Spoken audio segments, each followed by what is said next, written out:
Hello class 11th। आज हम biological classification का पार्ट सेकंड स्टार्ट करने जा रहे हैं। सबसे पहले आपको मोड ऑफ न्यूट्रिशन के बारे में समझना है। न्यूट्रिशन का मतलब होता है कि कोई भी ऑर्गेनिज्म अपना खाना खुद बना रहा है या दूसरे पर डिपेंडेंट है। जो अपना खाना खुद बनाते हैं, यहाँ खाने का मतलब है एटीपी जनरेट करना, फूड कैसे वो इनटेक कर रहे हैं। ऑटोट्रॉफिक दो कैटेगरीज में डिफाइन किए गए हैं, फोटोसिंथेटिक एंड कीमोसिंथेटिक। देखिए, जो ऑर्गेनिज्म अपना खाना खुद बनाएगा वो ऑटोट्रॉफिक कैटेगरी में आएगा। ठीक है। ऑटोट्रॉफिक, अब वो अपना खाना दो तरीके से बना सकता है, या तो फिर वो सनलाइट एनर्जी का यूज करके अपना खाना बनाएगा तो वो फोटोसिंथेटिक कैटेगरी में आएगा, या फिर वो केमिकल का यूज करके अपना खाना खुद बनाएगा तो वो कीमोसिंथेटिक कैटेगरी में आएगा। ठीक है, यहाँ कीमोसिंथेटिक मोड ऑफ न्यूट्रिशन है, या हम उसको कीमोसिंथेटिक ऑर्गेनिज्म भी कह सकते हैं। तो यहाँ पर मैंने न्यूट्रिशन के बेसिस पे क्लासीफाई किया है, तो हम लोग यहाँ पर कीमोसिंथेटिक मोड ऑफ न्यूट्रिशन करके समझेंगे। ठीक है। अब यहाँ पर हेटरोट्रॉफिक को भी तीन कैटेगरीज में डिफाइन किया गया है। ये ऐसे ऑर्गेनिज्म है जो दूसरे पर डिपेंडेंट होते हैं, जैसे सेप्रोफाइट्स हो गया, होलोजोइक हो गया और पैरासाइट हो गया। तीनों को अच्छे से समझते हैं। सेप्रोफाइट्स वो होते ऑर्गेनिज्म होते हैं जो डेड पर फीड करते हैं, मतलब कि कोई ऑर्गेनिज्म अगर डेड है तो वो उसको अपना खाना बनाकर फीड करेंगे, तो वो सेप्रोफाइट्स आ गए, जैसे छोटे छोटे माइक्रो ऑर्गेनिज्म होते हैं। ठीक है। होलोजोइक मोड ऑफ न्यूट्रिशन किसके अंदर पाया जाता है? जिसके अंदर एलिमेंट्री कैनाल होती है। एलिमेंट्री कैनाल हमारे ह्यूमन बींग्स के अंदर होती है। जैसे एलिमेंट्री कैनाल में क्या क्या आता है? फूड पाइप आती है, स्मॉल इंटेस्टाइन आती है, लार्ज इंटेस्टाइन आती है, स्टोमक आता है। ठीक है, तो ये सारी पार्ट्स हमारे मिलकर एक एलिमेंट्री कैनाल बनाते हैं, और ये होलोजोइक मोड ऑफ न्यूट्रिशन में लाई करता है। पैरासाइट क्या होता है? पैरासाइट वो ऑर्गेनिज्म होते हैं जो लिविंग पर फीड करते हैं। मतलब आप ऐसा समझो, यहाँ पर एग्जांपल मैंने लिखा है लाउज। लाउज मीन्स होता है जू। तो जू हमारे बालों में रहता है, लेकिन ऐसा तो नहीं कि वो हमें किल कर देता है, ऐसा तो है नहीं। तो लाउज हो गया, एंटामीबा स्टोल्टिका हो गया, जो कि हमारे लार्ज इंटेस्टाइन में पाया जाता है। ये हमारे बॉडी की सरफेस पर या हमारे बॉडी के इनसाइड रहकर फीड करते हैं, लेकिन बिना हमें किल किए। तो आई होप आपको इस मोड ऑफ न्यूट्रिशन अच्छे तरीके से समझ में आ गया होगा। अब हम 5 किंगडम्स के कैरेक्टरिस्टिक्स के चार्ट को अच्छे तरीके से समझेंगे। सो जैसा मैंने आपको पार्ट 1 में बताया था, 5 किंगडम क्लासिफिकेशन आर.एच. विटेकर के द्वारा दिया गया था 1969 में। अच्छा, यहाँ पर पांचों किंगडम कौन कौन से हैं? First is Monera, second Protista, third fungi and fourth Plantae, last animalia. ये पांचों किंगडम आपको अच्छे तरीके से इसके नाम याद होने चाहिए। अब इसके हम लोग कैरेक्टरिस्टिक समझते हैं। सबसे पहले हम सेल टाइप के बारे में समझ लेते हैं। सेल टाइप में हम ये समझेंगे कि सेल प्रोकैरियोटिक है या फिर यूकैरियोटिक है। प्रोकैरियोटिक मैंने आपको बताया था कि जिसके अंदर वेल डिफाइंड न्यूक्लियस नहीं होता है वो प्रोकैरियोटिक में आती है, और जिसके अंदर वेल डिफाइंड न्यूक्लियस होता है वो यूकैरियोटिक में लाई करते हैं। तो मोनेरा में प्रोकैरियोटिक सेल पाई जाती है, मतलब कि इसके अंदर वेल डिफाइंड न्यूक्लियस नहीं होगा। Second Protista, third Fungi, fourth Plantae and fifth Animalia, इन चारों में ही यूकैरियोटिक सेल पाई जाती है। तो आपको ये ग्राफ थोड़ा सा कॉम्प्लिकेटेड लग रहा होगा, लेकिन अगर आप ध्यान से देखें तो आपको सिर्फ ये याद रखना है कि मोनेरा में प्रोकैरियोटिक सेल पाई जाती है और बाकी सभी में यूकैरियोटिक सेल पाई जाती है। अच्छा, सेकंड टॉपिक हम समझते हैं, सेल वॉल। इनकी सेल वॉल किस चीज से बनी होती है? मोनेरा की सेल वॉल नॉन सेलुलोसिक होती है। नॉन सेलुलोसिक का मतलब हो गया कि उसकी सेल वॉल सेलुलोज से नहीं बनी हुई है। सेलुलोज से नहीं बनी हुई है तो फिर किससे बनी है? पॉलीसेकेराइड से बनी हुई है। पॉलीसेकेराइड शुगर की कैटेगरी में लाई करता है एंड एमिनो एसिड से बनी होती है। तो आपको ये याद रखना है कि मोनेरा की cell wall polysaccharide and amino acid से बनी होती है। प्रोटिस्टा में सब में सेल वॉल नहीं होती, सिर्फ कुछ में ही सेल वॉल पाई जाती है। फंजाई की सेल वॉल किससे बनी होती है? काइटिन से बनी होती है। ये इंपॉर्टेंट है, आपको ये याद रखना है कि फंजाई की सेल वॉल काइटिन से बनी होती है। प्लांटी की सेल वॉल सेलुलोज से बनी होती है, एंड एनिमल में सेल वॉल होती ही नहीं है। अब न्यूक्लियर मेम्ब्रेन देख लेते हैं। तो आप ये समझिए, मैं आपको यहाँ पर समझा देता हूँ कि प्रोकैरियोटिक में मैंने आपको कहा कि वेल डिफाइंड न्यूक्लियस नहीं होगा। जब वेल डिफाइंड न्यूक्लियस नहीं होगा तो न्यूक्लियर मेम्ब्रेन भी नहीं होगी। देखिए, प्रोकैरियोटिक में न्यूक्लियर मेम्ब्रेन नहीं होगी और इन सब में न्यूक्लियर मेम्ब्रेन होगी, तो यहाँ पर वही है। न्यूक्लियर मेम्ब्रेन इसमें प्रोकैरियोटिक में एब्सेंट है और सब में देखिए प्रेजेंट है। ठीक है, आई होप ये भी आपको समझ में आ गया होगा। नेक्स्ट हम बॉडी ऑर्गेनाइजेशन की बात कर लेते हैं। देखिए, मोनेरा में सेलुलर बॉडी ऑर्गेनाइजेशन होता है, मतलब कि इनकी बॉडी सेल से बनी होती है, मतलब कि सारी सेल कंबाइन करके मल्टी सेलुलर नहीं होंगी, ना कि वो टिश्यू बनाएंगी ना ही ऑर्गन बनाएंगी, सिर्फ सेल अरेंज होंगी और इनकी बॉडी बनी होगी। ऐसे ही प्रोटिस्टा में भी सेलुलर ऑर्गेनाइजेशन होगा। फंजाई में मल्टी सेलुलर और लूज टिश्यू का ऑर्गेनाइजेशन होगा। ये और को डिनोट करता है। टिश्यू ऑर्गन हमारे प्लांटी में पाए जाएंगे और एनिमेलिया में टिश्यू ऑर्गन और ऑर्गन सिस्टम पाए जाएंगे। जैसे हम लोग एनिमल की कैटेगरी में लाई करते हैं। ठीक है, एनिमेलिया किंगडम में हम लोग आते हैं ह्यूमन बींग्स। तो हमारी बॉडी में आप देखिए टिश्यू भी पाए जाते हैं, ऑर्गन्स भी पाए जाते हैं और ऑर्गन सिस्टम भी पाया जाता है। ठीक है, मोड ऑफ न्यूट्रिशन आइए समझ लेते हैं। मोड ऑफ न्यूट्रिशन मोनेरा में कैसा होता है, इसमें ऑटोट्रॉफिक भी होता है और हेट्रोट्रॉफिक भी होता है, लेकिन मेनली हेट्रोट्रॉफिक होता है। ठीक है ना। ऑटोट्रॉफिक में भी मैंने आपको बताया था कि दो कैटेगरीज में डिवाइड किए गए हैं, कीमोसिंथेटिक एंड फोटोसिंथेटिक। तो मोनेरा में कीमोसिंथेटिक भी होगा एंड फोटोसिंथेटिक भी होगा। हेट्रोट्रॉफिक में सेप्रोफाइट होगा और पैरासिटिक होगा। प्रोटिस्टा में mostly autotrophic mode of nutrition होता है और ऑटोट्रॉफिक में फोटोसिंथेटिक पाया जाता है और हेट्रोट्रॉफिक भी इसमें होगा। फंजाई में heterotrophic mode of nutrition only होता है, इसमें फोटोसिंथेटिक मोड ऑफ न्यूट्रिशन नहीं होगा। हेट्रोट्रॉफिक में भी कौन सा, saprophytic and parasitic. Next Plantae में आपको पता है प्लांट हमारे फोटोसिंथेसिस करके खाना खुद बनाते हैं, तो ये ऑटोट्रॉफिक मोड ऑफ न्यूट्रिशन में आ गए, मतलब अपना खाना खुद बना रहे हैं। और कौन सा मोड ऑफ न्यूट्रिशन आएगा ऑटोट्रॉफिक में भी, फोटोसिंथेटिक आएगा, कीमोसिंथेटिक नहीं आएगा, क्योंकि ये फोटोसिंथेसिस करके अपना खाना बना रहे हैं।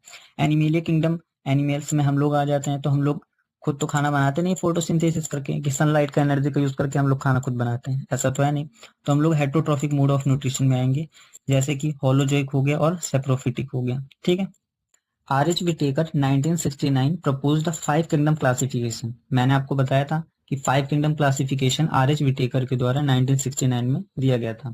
The kingdoms defined by him were named Monera, protista, fungi, Plantae and animalia. तो ये पांचों किंगडम कौन कौन से थे, Monera, protista, fungi, Plantae and animalia kingdom.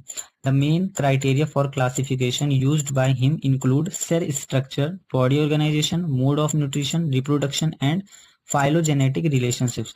तो कौन सा क्राइटेरिया यूज कर इन्होंने क्लासिफाई किया था, मतलब कि किन कैरेक्टर्स को देखकर इन्होंने कहा कि हाँ ये ऑर्गेनिज्म मोनेरा में रखा जाएगा, ये ऑर्गेनिज्म प्लांटी में रखा जाएगा। ठीक है, तो इन्होंने कौन कौन से कैरेक्टर्स देखे थे, पहला सेल स्ट्रक्चर देखा था कि उनका सेल का स्ट्रक्चर कैसा है, बॉडी ऑर्गेनाइजेशन देखा था, सेलुलर है, मल्टी सेलुलर है या फिर टिश्यू ऑर्गन या ऑर्गन सिस्टम पाया जा रहा है। ठीक है, मोड ऑफ न्यूट्रिशन कैसा है, रिप्रोडक्शन कैसे कर रहे हैं, एसेक्सुअल कर रहे हैं या सेक्सुअल कर रहे हैं। ठीक है, फाइलोजेनेटिक रिलेशनशिप मतलब इवोल्यूशनरी रिलेशनशिप ही है। ठीक है, table 2.1 gives a comparative account of different characteristics of the 5 kingdoms. तो जो हमने अभी टेबल को रीड किया, अच्छे से समझा, वही सारी चीजें यहाँ पर इन्होंने बताई है। The 3-domain system has also been proposed that divides the kingdom Monera into 2 domains। इस पैराग्राफ को आप थोड़ा अच्छे से समझिएगा।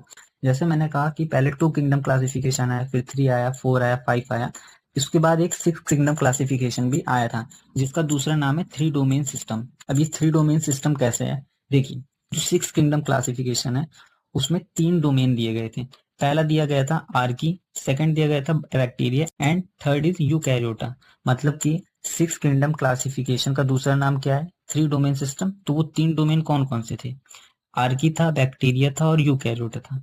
अभी आप समझिए आर्की में कौन कौन रखे गए थे, आर्की बैक्टीरिया, बैक्टीरिया में यू बैक्टीरिया एंड यूकैरियोटा में प्रोटिस्टा, फंजाई, प्लांटी एंड एनिमेली। चलिए इसको मैं आपको थोड़ा सा अलग तरीके से समझाता हूँ, आपको ज्यादा समझ में आएगा।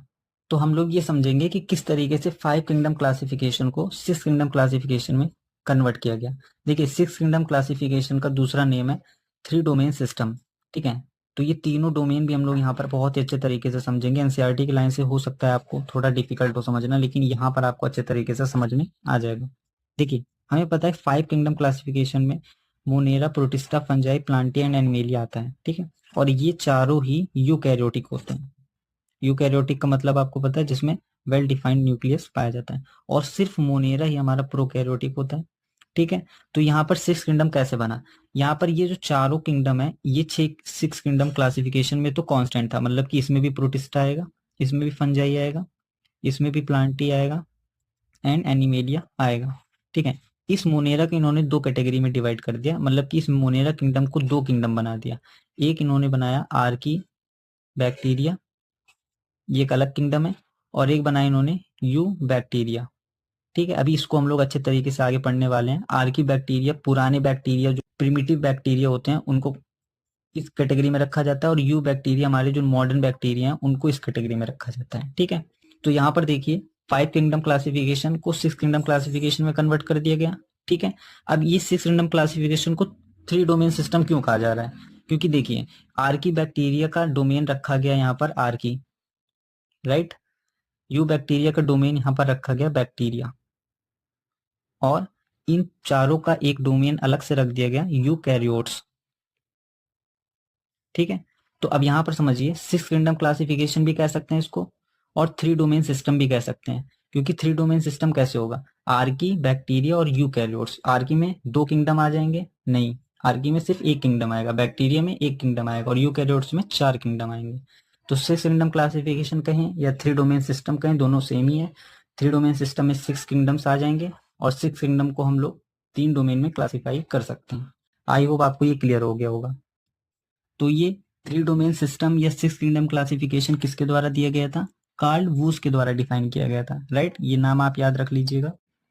तो यहाँ पर वही लिखा हुआ है, the 3 domain system has also been proposed that divides the kingdom Monera into 2 domains. तो यहाँ पर वही लिखा है कि 3 डोमेन सिस्टम भी प्रपोज किया गया था, जिसमें मोनेरा किंगडम को 2 डोमेन में डिवाइड कर दिया गया था। ठीक है, यहाँ पर हम लोग ये ऐसे समझ सकते हैं कि मोनेरा को, प्रोकैरियोट्स लिखा है ना, ये मोनेरा ही है, तो प्रोकैरियोट्स को 2 डोमेन में डिवाइड किया गया। ये रहे दोनों डोमेन, ये आर्की और बैक्टीरिया, ये 2 डोमेन है। या फिर हम ऐसे भी कह सकते हैं कि मोनेरा को 2 किंगडम में क्लासिफाई कर दिया गया। तो 2 डोमेन भी लिख सकते हैं और 2 किंगडम भी लिख सकते हैं, क्योंकि मोनेरा को 2 किंगडम में किया, और फिर ये 4, प्रोटिस्टा, फंजाई, प्लांटी, एनिमेलिया, ये 4 किंगडम, और ये 2 किंगडम, 6 किंगडम बन गए। तो 6 किंगडम क्लासिफिकेशन हो गया। या फिर ये 3 डोमेन कह दें, आर्की में आर्की बैक्टीरिया वाला किंगडम आ गया, इस डोमेन में ये किंगडम आ गया, और इस डोमेन में ये 4 किंगडम आ गए, तो 3 डोमेन भी कह सकते हैं। ठीक है, leaving the remaining eukaryotic kingdoms in the third domain. देखिए जितने भी यूकैरियोट्स थे उसको थर्ड डोमेन में इन्होंने रख दिया। थर्ड डोमेन कौन सा है, यूकैरियोट्स है। ठीक है, एंड देयर बाय 6 किंगडम क्लासिफिकेशन, और इस तरीके से हमारा 6 किंगडम क्लासिफिकेशन हुआ है। तो देखिए ये 3 लाइन में लिखा है, लेकिन ये है टॉपिक थोड़ा सा complicated. You will learn about this system in detail at higher classes. तो हायर क्लासेस में आप इसको और भी डिटेल में पढ़ेंगे। Let us look at this 5 kingdom classification. हमको सिर्फ 5 किंगडम क्लासिफिकेशन अच्छे तरीके से समझना है। ठीक है, ये तो सिर्फ इसका इंट्रोडक्शन था थोड़ा सा। To understand the issues and considerations that influence the classification system. Earlier classification system included bacteria, blue-green algae, fungi, mosses, ferns, gymnosperms and the angiosperms under plant।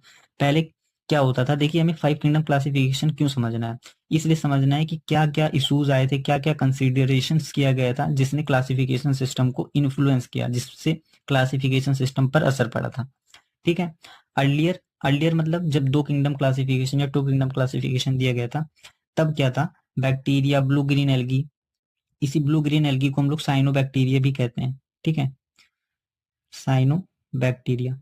तो blue green algae, bacteria, fungi, mosses, ferns, gymnosperms and the angiosperm, ये सारे ही किस category में रखे जा रहे थे, plants में। क्योंकि मैंने आपको बताया जितने भी प्लांट्स थे उनको प्लांटी किंगडम में रख दिया गया था, और जितने भी एनिमल्स थे उसको एनिमलिया किंगडम में रख दिया गया था। The character that unified these whole kingdom was that all the organism included had a cell wall in their cells। Simple सी बात है, जिस ऑर्गेनिज्म के अंदर सेल वॉल पाई जा रही थी उसको प्लांट समझा जा रहा था, उसको प्लांट ही में रख दिया। जिसके अंदर सेल वॉल नहीं पाई जा रही उसको एनिमल समझा गया और उसको एनिमल में रख दिया गया। तो ये सारे ऑर्गेनिज्म किस बेसिस पर प्लांट में रखे गए, क्योंकि इन सब के अंदर क्या पाई जा रही थी, सेल वॉल पाई जा रही थी। This placed together groups which widely deferred in other characteristics. लेकिन सिर्फ सेल वॉल देखकर उनको प्लांटी में रखना तो सही नहीं है, अदर कैरेक्टर्स में भी तो वो अलग अलग हो सकते हैं। तो इसलिए यहाँ पर ये प्रॉब्लम आई थी 2 किंगडम क्लासिफिकेशन में। It brought together the prokaryotic bacteria and the blue green algae. जो अभी हमने फर्स्ट पार्ट में पढ़ा था वही यहाँ पर इन्होंने थोड़ा सा एग्जाम्पल देकर समझाया है। इससे क्या हुआ, जो प्रोकैरियोटिक बैक्टीरिया था, जैसे ब्लू ग्रीन एल्गी, साइनोबैक्टीरिया हो गया, इनको यूकैरियोटिक के साथ रख दिया गया था। मतलब आप ऐसा समझो कि प्लांट चाहे यूकैरियोटिक हो चाहे प्रोकैरियोटिक हो, उसको उन्होंने प्लांट किंगडम में रख दिया, जो कि मैंने आपको पहले भी बताया था। ठीक है, तो हमको कैसे पता चलेगा कि उस किंगडम में कौन सा यूकैरियोटिक है कौन सा प्रोकैरियोटिक है। तो मतलब प्रोकैरियोटिक और यूकैरियोटिक के बीच में डिफरेंशिएट नहीं कर पा रहा था ये 2 किंगडम क्लासिफिकेशन, है ना। It also group together the unicellular organism and the multicellular ones. तो यूनिसेलुलर हो या मल्टीसेलुलर हो, उसको भी उन्होंने सिर्फ एक किंगडम में रख दिया। मतलब कि एनिमल्स में चाहे यूनिसेलुलर हो चाहे मल्टीसेलुलर हो, उसको एनिमल्स में ही रखेंगे। तो एनिमल्स में अगर हम सर्च करें तो हमको कैसे पता चलेगा कि वो यूनिसेलुलर या मल्टीसेलुलर, तो ऐसे डिफरेंशिएट तो कर नहीं पाएंगे। फॉर एग्जाम्पल उन्होंने सिर्फ ये देखा ना कि एनिमल में सेल वॉल नहीं है, अब वो यूनिसेलुलर हो या मल्टीसेलुलर हो एनिमल में रख देंगे, समझ रहे हो। तो उस एनिमल कैटेगरी में सेल वॉल नहीं है, ये कैरेक्टर है, लेकिन यूनिसेलुलर या मल्टीसेलुलर है ये नहीं पता चल पा रहा क्योंकि उन्होंने वो कैरेक्टर देखा ही नहीं। For example Chlamydomonas and spirogyra were place together under algae, जैसे क्लेमाइडोमोनास और स्पाइरोगायरा को एल्गी के कैटेगरी में रख दिया गया था। The classification did not differentiate between the heterotrophic group fungi and the autotrophic green plants. ये ग्रुप इनका हेट्रोट्रॉफिक और ऑटोट्रॉफिक के बीच में भी डिफरेंशिएट नहीं कर पा रहा था। हेट्रोट्रॉफिक फंजाई होता है और ऑटोट्रॉफिक हमारे ग्रीन प्लांट्स होते हैं। तो इन्होंने ग्रीन प्लांट्स को और फंजाई को दोनों को ही प्लांट्स किंगडम में रख दिया। समझ रहे हो? अब प्लांट किंगडम्स में फंजाई भी है और ग्रीन प्लांट्स भी हैं, लेकिन हमें नहीं पता चलेगा ना कि उस प्लांट ही किंगडम में हेट्रोट्रॉफिक कौन है, क्योंकि उसमें तो फंजाई भी है, उसमें ग्रीन प्लांट्स भी हैं। उन्होंने सिर्फ सेल वॉल देखी, इसमें भी सेल वॉल पाई जा रही थी, काइटिन की सेल वॉल है, इसमें भी सेल वॉल पाई जा रही है, सेलुलोज की सेल वॉल। ये देखकर उन्होंने दोनों में ही सेल वॉल है तो प्लांट में रख दिया, लेकिन हमें नहीं पता चल पाया कि वो हेट्रोट्रॉफिक है ऑटोट्रॉफिक है। ठीक है, जैसे फंजाई हेट्रोट्रॉफिक था तो भी प्लांट में है, प्लांट किंगडम में। ग्रीन प्लांट सेल वॉल है प्लांट किंगडम में, ये ऑटोट्रॉफिक होता है। समझ लो आप? दो they also showed a characteristics difference in their cell wall composition, जैसे कि मैंने आपको बताया कि फंजाई की सेल वॉल और ग्रीन प्लांट्स की सेल वॉल के बीच में बहुत बड़ा डिफरेंस है। फंजाई की सेल वॉल काइटिन की बनी होती है और ग्रीन प्लांट की सेल वॉल सेलुलोज से बनी होती है। In their walls while the green plants had a cellulosic cell wall, green plants के पास सेलुलोसिक सेल वॉल होती है। When such a characteristics were considered, जब इन सारे कैरेक्टरिस्टिक्स को देखा गया, मतलब कि अदर कैरेक्टरिस्टिक्स को भी कंसीडर किया गया, the fungi were placed in a separate kingdom, तो फंजाई किंगडम में फंजाई को रखा गया, फंजाई एक अलग किंगडम उनको बनाना पड़ा। All prokaryotic organism were grouped together under kingdom Monera, तो जितने भी प्रोकैरियोटिक ऑर्गेनिज्म थे जिसमें न्यूक्लियर मेम्ब्रेन एब्सेंट थी उसको मोनेरा किंगडम में रखा गया। And the unicellular eukaryotic organism, और जो यूनिसेलुलर जिसके अंदर एक सेल पाई जा रही है, यूकैरियोटिक न्यूक्लियर मेम्ब्रेन प्रेजेंट है, उन ऑर्गेनिज्म को किंगडम प्रोटिस्टा में रखा गया। Kingdom Protista has a broad together Chlamydomonas Chlorella earlier placed in algae with in plants and both having cell walls. देखिए इसको समझिए, पहले क्या था, क्लेमाइडोमोनास क्लोरेला, इन दोनों के अंदर सेल वॉल पाई जा रही थी, तो इन दोनों को प्लांटी किंगडम में रख दिया गया था। और पैरामीशियम और अमीबा के अंदर सेल वॉल नहीं पाई जा रही थी, इसमें सेल वॉल लैक कर रही थी, लैक मतलब कमी होता है, तो इसके अंदर सेल वॉल की कमी थी तो इसको एनिमल किंगडम में रख दिया गया था। लेकिन बाद में जब अदर कैरेक्टर्स देखे गए तो इन सबको प्रोटिस्टा किंगडम में प्लेस कर दिया गया। ठीक है, इसके आगे की लाइंस में ज्यादा कुछ इंफॉर्मेशन दी नहीं गई है तो यहाँ पर आपको पढ़ने की जरूरत है नहीं। आप यहाँ तक अच्छे से पढ़िए और अच्छे से रिवाइज करिएगा। नेक्स्ट पार्ट में हम किंगडम मोनेरा को अच्छे से समझेंगे। Thank you so much.